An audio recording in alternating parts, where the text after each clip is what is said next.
Channel GK with me में। आज की क्लास में हम पढ़ना शुरू करेंगे हरियाणा की फेमस पर्सनालिटी यानी कि हरियाणा के प्रमुख व्यक्तित्व के बारे में।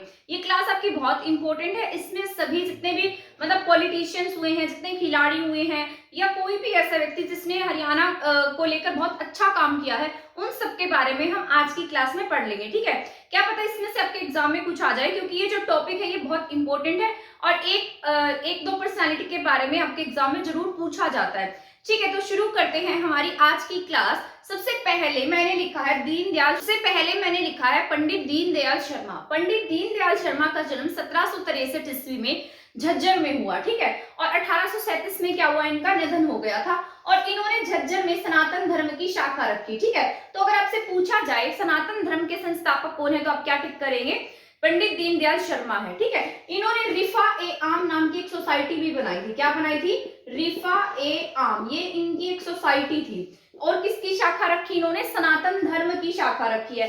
जन्म कहां पर हुआ इनका, झज्जर में हुआ है। और कब हुआ, 1763 में। और इनकी डेथ कब हुई है, 1837 में। ठीक है, तो इनके बारे में इतना ही याद रख लेना है। पंडित दीनदयाल शर्मा हमारे एक स्वतंत्रता सेनानी भी कह सकते हैं हम इन्हें, और इन्होंने सनातन धर्म की शाखा भी रखी है। और ये क्या थे, इन्होंने रिफा ए आम नाम की एक सोसाइटी भी बनाई थी। ठीक है, तो आपको ये याद रख लेना। इसके बाद आपके मोस्ट इंपोर्टेंट है, एग्जाम में भी ये पूछे गए हैं, सर शादीलाल। ठीक है, सर शादीलाल के बारे में हमारा जानना इसलिए जरूरी है क्योंकि आज से नहीं, अंग्रेजों के समय से ही बहुत अधिक प्रसिद्ध रहे थे। और ये क्या थे, एक वकील थे, यानी कि जज भी थे। बाद में क्या बने, ये जज बने थे। ठीक है, तो सर शादीलाल का जन्म के बारे में हम जान लेते हैं। इनका जन्म 1874 में कहां पर हुआ, रेवाड़ी में हुआ था। तो सर शादीलाल का जन्म कहां हुआ है, 1874 में रेवाड़ी में हुआ है। और 1900 में इन्होंने लाहौर से किसकी डिग्री ली, वकालत की, यानी कि इन्होंने लॉ की डिग्री की है। और कब की, 1900 में। ठीक है, तो आपको याद रख लेना है, 1900 में लाहौर से क्या की है, वकालत की है, यानी कि लॉ की डिग्री की है।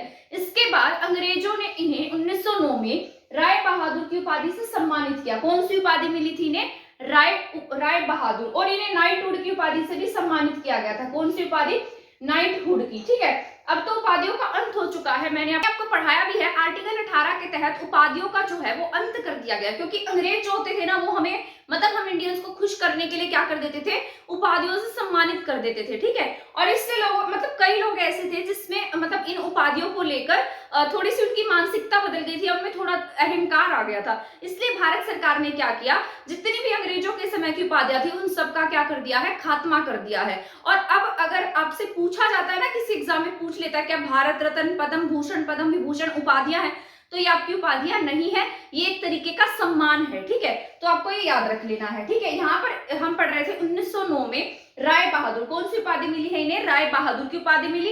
इसके साथ साथ इन्हें नाइटहुड की उपाधि से भी सम्मानित किया गया। इसके बाद 1910 में क्या रहे, पंजाब विधानसभा के सदस्य बने, यानी कि राजनीति में भी सक्रिय थे, इसलिए यहाँ पर हम इन्हें पढ़ रहे हैं। ठीक है, तो क्या रहे हैं, ये पॉलिटिशियन भी रहे हैं। और कब, 1910 में विधानसभा, कौन सी विधानसभा के सदस्य रहे ये, पंजाब विधानसभा के सदस्य रहे, क्योंकि अंग्रेजी लाहौर हाई कोर्ट के जज की जो जिम्मेदारी है वो दी गई। तो 1919 में लाहौर हाई कोर्ट के क्या बने, ये जज बने। ठीक है, किसके जज बने हैं, लाहौर हाई कोर्ट के।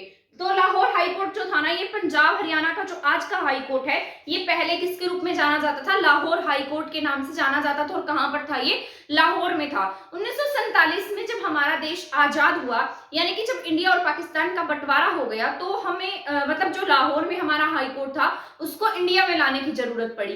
इसलिए हम उसे कहां पर, हमने उसे शिफ्ट कर दिया हिमाचल प्रदेश में। 1947 में हमने हमारा हाई कोर्ट कहां पर शिफ्ट किया, हिमाचल प्रदेश में शिफ्ट किया है। ठीक है, इसके बाद 1947 में जब इसे शिफ्ट किया गया था, तब ये Delhi plus Punjab plus Haryana plus Himachal Pradesh, ठीक है, और इन सबका संयुक्त रूप से क्या था, ये हाई कोर्ट था। बाद में 1955 में इसको कहां पर शिफ्ट कर दिया गया, चंडीगढ़ में शिफ्ट किया गया। ठीक है, और 1966 में संयुक्त रूप से पंजाब और हरियाणा का एकमात्र अकेला हाई कोर्ट बना दिया गया, कहां पर, चंडीगढ़ में। ठीक है, तो इसे हम Punjab and Haryana high court के नाम से भी जानते हैं। तो कब गया था, 1919 में ये लाहौर में था। और तभी कौन बने थे, हमारे सर शादीलाल यहाँ के जज बने थे इस हाई कोर्ट के, ठीक है। इसके बाद 1919 के बाद 1947 में जब हमारा देश आजाद हुआ तब हमने इसे कहाँ शिफ्ट कर दिया, शिमला में, ठीक है। शिमला के बाद 1955 में इसे कहाँ शिफ्ट किया गया, चंडीगढ़ में। चंडीगढ़ में शिफ्ट होने के बाद 1966 में इसे पंजाब और हरियाणा का संयुक्त रूप से क्या बना दिया, हाई कोर्ट बना दिया,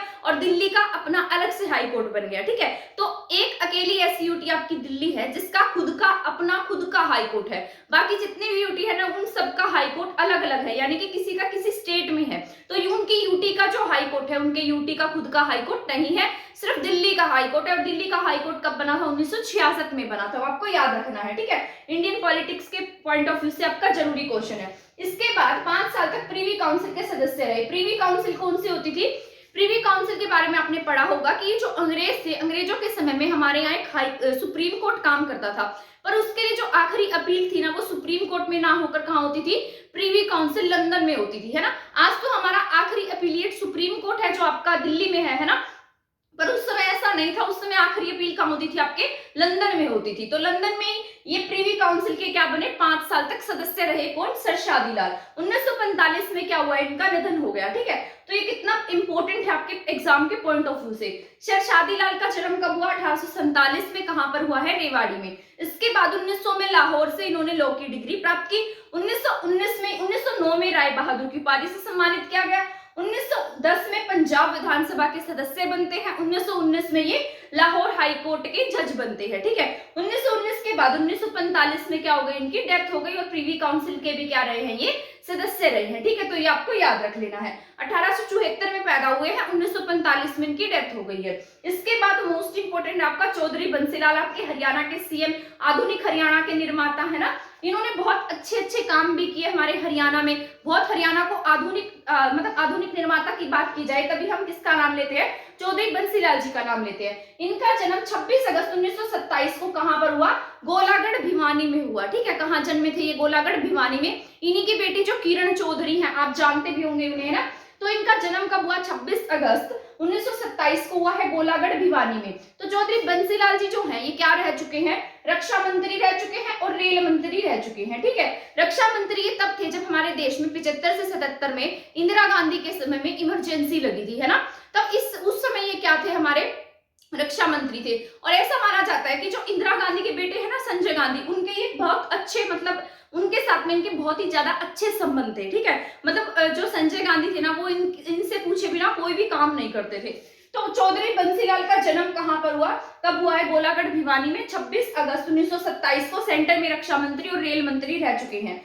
7 बार क्या रहे, विधानसभा के मेंबर रहे हैं। कितनी बार, 7 बार, ठीक है। 3 बार सीएम बन चुके हैं हमारे हरियाणा के, 5 बार ये एमपी रहे हैं। कितनी बार, 5 बार। 3 बार तो ये लोकसभा से और 2 बार राज्यसभा से क्या रहे, एमपी रहे, ठीक है। 1996 में इन्होंने अलग पार्टी का गठन किया। पहले तो कांग्रेस में थे, फिर इन्होंने क्या किया, कांग्रेस का त्याग कर दिया, और 1996 में हरियाणा विकास पार्टी का गठन किया। कौन सी पार्टी का गठन किया है, हरियाणा विकास पार्टी का, ठीक है। 2006 में क्या हो गई, इनकी डेथ हो गई। तो बंसीलाल जी और इनके समय में हमारी जो भाषा थी, सेकंड लैंग्वेज थी ना, वो क्या हुई, तमिल थी। हमारी भाषा पंजाबी नहीं थी, पंजाबी भाषा हुड्डा सरकार में हुई है, तो ये आपको याद रख लेना है, ठीक है। और इन्हीं के समय में 1996 से 98 में हमारे देश में क्या रही है, शराबबंदी रही है। 1970 में हमारे देश में फुल इलेक्ट्रिफिकेशन का काम इन्हीं के समय में हुआ है, ठीक है। पूरी तरह से विद्युतीकरण का काम किसके समय में हुआ, बंसीलाल के समय में हुआ। बंसीलाल के समय में हमारी जो भाषा थी वो सेकेंड लैंग्वेज जो थी वो पंजाबी नहीं थी, वो तमिल थी, ठीक है। तो ये सभी पॉइंट्स जो है ना वो आपको याद रखने हैं, आपके एग्जाम के पॉइंट ऑफ व्यू से ये जरूरी है, ठीक है। इसको 2-3 बार पढ़ोगे तो आपको ये याद हो जाएगी। इसके बाद मैंने लिखा है भजन लाल, ठीक है। सेकंड में क्या है, भजन लाल। ये भी हमारे हरियाणा के सीएम थे, आप सभी जानते हैं इनके बारे में। इनका जन्म 6 अक्टूबर 1930 को हुआ। कब हुआ है इनका जन्म, 6 अक्टूबर 1930 को। इनका जन्म कब हुआ था, 1927 में, ठीक है। इसका मतलब आप यहाँ से अंदाजा लगा लीजिए कि बंसीलाल बड़े थे और भजन लाल छोटे थे।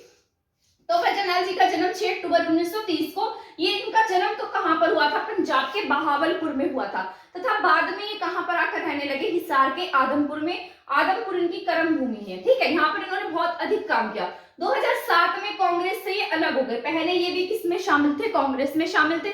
2007 में कांग्रेस से अलग हुए। इन्होंने अपनी अलग से पार्टी का भी गठन किया जिसका नाम था हंजका, हरियाणा जनहित पार्टी, ठीक है। हंजका पार्टी का गठन किया, ठीक है। और इस हरियाणा जनहित पार्टी हम इसे कहते हैं हंजका को। आज भी इनकी हंजका थी, अब तो इनके बेटे हैं कुलदीप बिश्नोई जो किसमें शामिल हो गए, बीजेपी में। अभी आपके यहाँ पर इलेक्शन भी है, आप सभी उनके बारे में जानते हैं, ठीक है। 2 बार क्या रहे हैं, हरियाणा के सीएम रहे हैं और सेंटर में कृषि मंत्री और वन पर्यावरण मंत्री भी रह चुके हैं। कौन, आपके भजन लाल जी, ठीक है। इसके बाद 2007 में हंजका पार्टी का इन्होंने क्या किया, गठन किया। और सबसे लंबे समय तक रहने वाले क्या हैं, आपके हरियाणा के सीएम हैं, कौन, भजन लाल, ठीक है। तो सबसे लंबे समय तक रहने वाले सीएम है, पूछेगा तो 4317 दिन तक ये हरियाणा के सीएम रहे हैं, ठीक है। इसके बाद सेकंड नंबर चौधरी बंसीलाल जी का आता है, ठीक। और ये 8 बार क्या रहे, विधानसभा की आदमपुर सीट से 8 बार क्या रहे हैं, विधायक रहे हैं। तो ये आपको याद रखना है, ठीक है। बाद में इनकी जो डेथ है ना, वो 3 जून 2011 को क्या हो गई, इनकी डेथ, मतलब हिसार में इनकी डेथ हो गई थी। तो आपको याद रख लेना है। इन्हीं के बेटे थे चंद्रमोहन, जो क्या रहे, हरियाणा के उप मुख्यमंत्री रहे हैं, ठीक है। दुष्यंत चौटाला से पहले अगर पूछेगा ना, तो वही उप मुख्यमंत्री थे। आपको उप मुख्यमंत्री के बारे में पढ़ा भी रखा है, ठीक है। पूरी लिस्ट मैंने आपको कराई हुई है।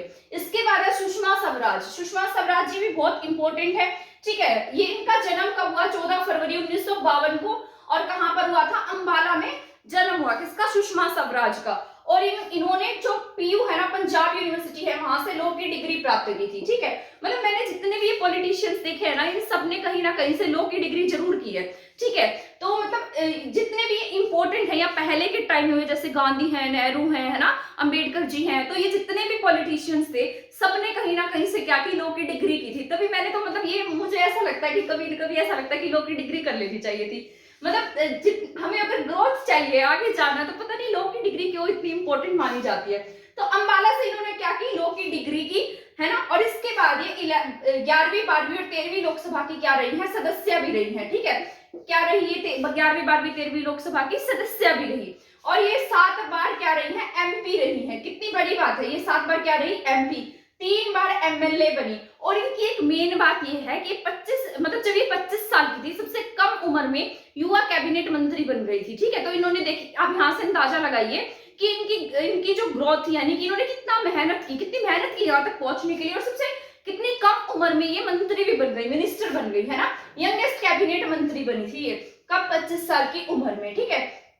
और विदेश मंत्री भी रही आपके। और दिल्ली की पहली महिला मुख्यमंत्री पूछेगा तो भी कौन है, आपके सुषमा स्वराज जी हैं, ठीक है। तो मुझे तो इनको पढ़कर बिल्कुल ऐसे सम्मान की भावना आ रही थी। सुषमा स्वराज क्या है, इनका जन्म 14 फरवरी 1952 को हुआ। कहां पर हुआ है, हमारे अंबाला में हुआ है, ठीक है। अंबाला में जन्मी और पंजाब यूनिवर्सिटी से क्या की, इन्होंने लॉ की डिग्री हासिल की। इसके बाद ये 11वीं 12वीं 13वीं लोकसभा की सदस्य रही, 7 बार एमपी रही, 3 बार क्या रही है, एमएलए रही है, ठीक है। दिल्ली की पहली महिला सीएम रही है, ठीक है। 2014 से 2019 तक क्या रही है, ये विदेश मंत्री यानी कि फॉरेन मिनिस्टर भी रही है। उसके बाद तो 2019 के बाद इन्होंने इलेक्शन ही नहीं लड़ा था। और इनको क्या हो गया, मतलब इनकी तबियत ही मतलब ठीक नहीं थी, इसी वजह से इन्होंने क्या नहीं, मतलब इलेक्शन में भाग नहीं लिया, ठीक है। और 25 साल में क्या बनी, यंगेस्ट कैबिनेट बनी। और 2020 में तो क्या हो गई इनकी, मतलब 2019 में इनकी डेथ हो गई थी। जब इन्होंने इलेक्शन नहीं लड़ा था, उसके कुछ टाइम बाद ही क्या हो गई, इनकी डेथ हो गई थी। और 2020 में हमारी भारत सरकार ने पद्म विभूषण से क्या किया, सम्मानित किया, ठीक है। तो पद्म विभूषण से भी इनको सम्मानित किया गया है। 2019 में क्या हुई, इनकी डेथ हो गई। तो ये आपको इनके बारे में याद रख लेना है, क्योंकि बहुत इंपॉर्टेंट है आपके एग्जाम के पॉइंट ऑफ व्यू से।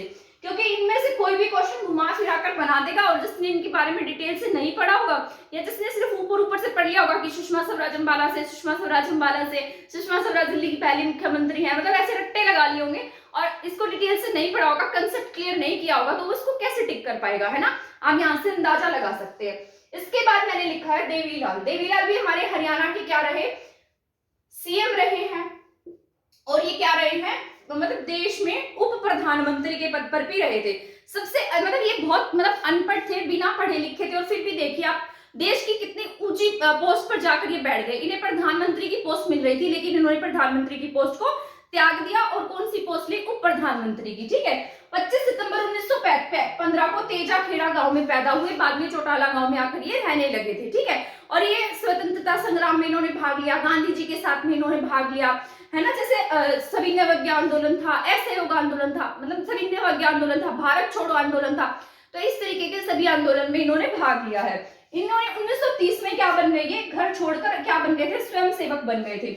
मतलब इन्होंने 1915 में तो पैदा ही हुए। 1930 में क्या हुआ, स्वयं सेवक बन गए, घर छोड़ दिया। 15 साल की उम्र में, कितना होता आजकल के बच्चों को कुछ पता भी नहीं होता, और ये 15 साल की उम्र में कहा गांधी जी के साथ मतलब उनके आंदोलन में भाग लेने के लिए चले गए थे।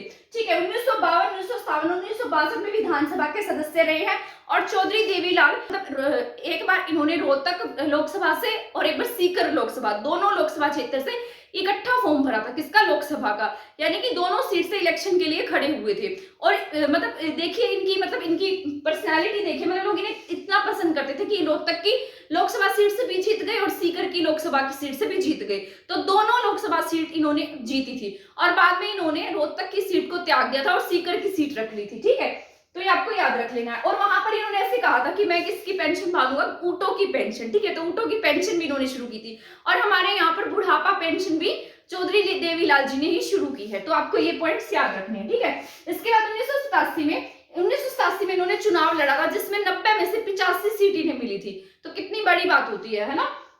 और 1989 में ये लोकसभा के 2 बार सदस्य बने, भी मैंने आपको बताया है, एक बार रोहतक से और एक सीकर से। फिर रोहतक की सीट त्याग दी थी और सीकर की सीट रख ली थी। ठीक है, इसके बाद 1970 दो बार क्या रहे, हरियाणा के सीएम रहे, 1977 से 1979 और 1987 से 1989। ठीक है, तो 2 बार क्या रहे, हरियाणा के सीएम रहे। 2001 में राज्यसभा के सदस्य रहते हुए इनकी क्या हो गई, डेथ हो गई। ठीक है, तो मतलब आप यहाँ से अंदाजा लगा सकते हैं कि इन्होंने हमारे हरियाणा के लिए कितना काम किया। ठीक है, तो चौधरी देवीलाल जी देश के क्या रहे, छठे उप प्रधानमंत्री भी रहे हैं। ठीक है, इन्होंने प्रधानमंत्री की पोस्ट को खुद ही त्याग दिया था, प्रधानमंत्री बन रहे थे ये। ठीक है, तो ये आपको पॉइंट्स याद रख लेने हैं। कल्पना चावला, ये भी आपके इंपॉर्टेंट है, इनके बारे में भी पूछा जाता है। ठीक है, तो कल्पना चावला का जो जन्म है वो 1 जुलाई 1961, कहीं कहीं पर 17 मार्च 1962 भी लिखा है। ठीक है, और ये कोलंबिया विमान से अंतरिक्ष में जाने वाली भारत की क्या बनी है, पहली महिला बनी। 1997 में ये गई थी। ठीक है, STS-107 और STS-87 इनके विमानों के नाम है जब ये अंतरिक्ष में गई। ठीक है, 16 जनवरी 2003 को ये कैप कैनेडी कोलंबिया विमान से दूसरी बार गई थी। ठीक है, पहली बार कब गई, 1997 में जब पहली बार गई तो STS-87 से, जब दूसरी बार गई तो STS-107 से। ठीक है, और इनकी जो डेथ है ना, डेथ तो आप याद रख लेंगे इनकी 1, 2, 3, यानी कि 1, 2 मतलब फरवरी 2003 को, 1 फरवरी 2003 को क्या हो गई, इनकी डेथ हो गई। तो अंतरिक्ष में सबसे ज्यादा दिन तक ये रही थी। ठीक है, तो ये आपको याद रखना है। हरियाणा के करनाल में पैदा हुई, इन्हीं के नाम की करनाल कुटेल में एक मेडिकल यूनिवर्सिटी भी बनाई गई है। और ये हमारे हरियाणा की ही नहीं बल्कि पूरे भारत की पहली महिला है जो अंतरिक्ष में सबसे अधिक दिन तक भी ठहरी थी। ठीक है, तो कोलंबिया विमान से गई थी ये, कहां पर, अंतरिक्ष में जाने वाली भारत की पहली महिला बनी। 1997 में क्या हुई, 1997 में ये मतलब 1997 में ये पहली बार गई थी, दूसरी बार इनका चयन हुआ तो 2003 में। ठीक है, और जब ये वापस आ रही थी तो इनकी क्या हो गई, डेथ हो गई। इनका जो प्लेन था ना वो क्या हो गया था, क्रैश हो गया था। इसके बाद मैंने लिखा है बाबा रामदेव। बाबा रामदेव का जन्म जो है वो 26 दिसंबर 1965 को महेंद्रगढ़ के सैयद अलीपुर के गांव में हुआ था। ठीक है, सैयद अलीपुर एक गांव है महेंद्रगढ़ का, वहां पर ये पैदा हुए थे और 26 दिसंबर 1965 को इनका जन्म हुआ है। इनका जो बचपन का नाम है ना वो क्या था, रामकृष्ण यादव। क्या नाम था इनका, रामकृष्ण यादव। बाद में शंकर देव थे एक, उन्होंने इन्हें क्या नाम दिया, बाबा रामदेव नाम दिया। इनके गुरु तो और थे, इनके गुरु का नाम था बलदेव। ठीक है, और इनके शिष्य कौन है, बालकृष्ण है, और इनके गुरु कौन है, बलदेव है। नाम किसने दिया है, शंकर देव ने दिया है। शिक्षा कहां से प्राप्त की इन्होंने, जींद गुरुकुल से शिक्षा प्राप्त की। बाद में कांगड़ी यूनिवर्सिटी से इन्होंने भी, कांगड़ी यूनिवर्सिटी से भी इन्होंने शिक्षा प्राप्त की है। ठीक है, 2006 में इन्होंने किसकी स्थापना की, पतंजलि योग पीठ की। तो बाबा रामदेव कहां से बिलोंग करते हैं, आपके महेंद्रगढ़ से है। 2006 में पतंजलि योग पीठ की स्थापना की। इनके गुरु का नाम बलदेव था। जन्म महेंद्रगढ़ के सैयद अलीपुर गांव में हुआ। ठीक है, और कब पैदा हुए थे, 26 दिसंबर 1965 को। इसके बाद है संतोष यादव। संतोष यादव 1969 में रेवाड़ी में इनका जन्म हुआ था और ये आईटीबीपी में क्या है, एक मतलब उप अधीक्षक है, एक पोस्ट पर है। माउंट एवरेस्ट पर लगातार 2 बार जाने वाली भारत की पहली महिला बनी है। हरियाणा की नहीं बल्कि पूरे भारत की पहली महिला है जो 2 बार लगातार किस पर गई है, माउंट एवरेस्ट पर गई है। और ये 1992 और 1993 में गई। कब गई है, 1992 में और 1993 में गई है। ठीक है, और 2000 में इन्हें पद्मश्री पुरस्कार से भी सम्मानित किया गया है। आई होप यहाँ तक आपको समझ में आ गए होंगे। ठीक है, इसके बाद मैं और लिख देती हूँ ताकि मतलब जितने भी हमारे फेमस पर्सनालिटी का जो टॉपिक होता है ना वो बहुत बड़ा है। बहुत सारी ऐसी फेमस पर्सनालिटीज हैं जिनके बारे में हमारा पढ़ लेना जरूरी है। देखते हैं, या तो मैं इसको पार्ट्स में डिवाइड करके लगा दूंगी क्लासेस को या फिर इकट्ठी क्लास लगा दूंगी, जैसे भी आपको सही लगेगा, ठीक है। तो पहले मैंने लिखा था पंडित दीनदयाल शर्मा का जन्म झज्जर में हुआ, ठीक है, और इन्होंने रिफाई आम नाम की सोसाइटी बनाई। इसके बाद सर शादीलाल का जन्म रेवाड़ी में हुआ, 1900 में लाहौर से वकालत की है, 1909 में राय बहादुर, 1910 में इन्होंने पंजाब विधानसभा के सदस्य बने, 1919 में लाहौर हाईकोर्ट के जज बने हैं, 1945 में इनकी डेथ हो गई, ठीक है। चौधरी बंसीलाल 26 अगस्त 1927 को गोलागढ़ भिवानी में पैदा हुए, ठीक है। और ये क्या रहे हैं, 3 बार हरियाणा के सीएम रहे, 7 बार विधानसभा के सदस्य बने, 5 बार एमपी बने, ठीक है। 2006 में इनकी डेथ हो गई। इसके बाद मैंने लिखा था भजन लाल का जन्म 6 अक्टूबर 1930 को पंजाब के बहावलपुर में हुआ था, ठीक है। 8 बार विधानसभा आदमपुर विधानसभा से क्या रहे, एमएलए रहे। 2007 में कांग्रेस से अलग हो गए, हंसका पार्टी का गठन किया, बाद में इनकी 2011 में डेथ हो गई। फिर है सुषमा स्वराज। सुषमा स्वराज 14 फरवरी 1952 को अंबाला में जन्मी थी, सबसे यंगेस्ट कैबिनेट मिनिस्टर बनने वाली हरियाणा की पहली महिला थी, ठीक है। और 2020 में इनको 2019 में इनकी डेथ हो गई, 2020 में पद्म विभूषण से इन्हें सम्मानित किया गया। इसके बाद है देवीलाल जी का जन्म 25 सितंबर 1915 को तेजाखेड़ा, बाद में चौटाला गांव, ठीक है। क्या रहे, हरियाणा के 6 नंबर के उप प्रधानमंत्री भी रहे हैं, तो ये आपको याद रख लेना है, मैंने आपको पढ़ा दिया, ठीक है। कल्पना चावला करनाल कोलंबिया विमान STS 87 STS 101 1 2 3 को इनकी डेथ। बाबा रामदेव महेंद्रगढ़, नांगल चौधरी, रामकृष्ण यादव, ठीक है। इसके बाद पतंजलि योगपीठ 2006 में। इसके बाद है संतोष यादव, 1969 में रेवाड़ी में जन्मी है संतोष यादव, ठीक है। 2 बार लगातार माउंट एवरेस्ट पर जाने वाली भारत की पहली महिला, 1992 और 1993 में।